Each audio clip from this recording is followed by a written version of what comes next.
بسم اللہ الرحمن الرحیم۔ آج کی ٹاپک ہے نماز عشق کیا ہے۔ ایک مرتبہ حضرت جنید بغدادی رضی اللہ تعالیٰ عنہ اور ایک بزرگ جنگل جا رہے تھے کہ نماز کا وقت آ جاتا ہے۔ دونوں بزرگ ایک دوسرے کو نماز پڑھنے کے لیے اس طرح اصرار کرتے ہیں کہ آپ کا درجہ زیادہ بلند ہے، آپ امامت فرمائیں۔ ابھی دونوں بزرگ ایک دوسرے کو امامت کے لیے راضی کر رہے ہوتے ہیں کہ اسی اثنا میں ایک لکھاڑا آتا ہے۔ یہ اس لکھاڑے سے پوچھتے ہیں کہ کیا تو نماز پڑھ سکتا ہے؟ وہ لکھاڑا کہتا ہے کہ یہ کون سا مشکل ہے۔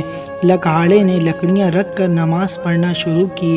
دوران نماز لکھاڑے نے کسی سجدے کو بہت زیادہ طویل کر دیا اور کسی سجدے میں جلدی سے سر اٹھا لیا۔ نماز ختم کرنے کے بعد بزرگوں نے لکھاڑے سے اس کی وجہ پوچھی تو لکھاڑے نے کہا، جب میں سجدے میں سبحان ربی الاعلیٰ کہتا تھا تو جواب آتا تھا لبیک یا عبدی۔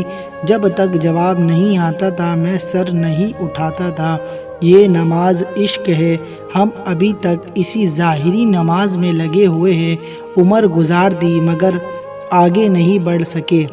جہاں سے نماز کی ابتدا کی تھی وہی نماز کی انتہا پر ہے، جبکہ حدیث شریف میں آتا ہے کہ مومن کا کسی مقام پر رک جانا حرام ہے۔ بڑھتے رہو، اس کی طلب میں بڑھتے رہو حتیٰ کہ اس کی طلب میں جان چلی جائے۔ اگر اس کی طلب میں جان جائے گی تو ہم شہیدوں میں شمار کیے جائیں گے۔ اللہ تعالیٰ سے دعا ہے ہمیں بھی 5 وقت کی نماز پابندیوں کے ساتھ پڑھنے کی توفیق عطا فرمائے، آمین۔ مزید اس طرح کی ویڈیو دیکھنے کے لیے ہمارے چینل کو سبسکرائب کریں اور ساتھ میں لگے بیل آئیکن کو پریس کریں تاکہ ہماری ویڈیو کی نوٹیفیکیشن آپ تک بآسانی پہنچ سکے۔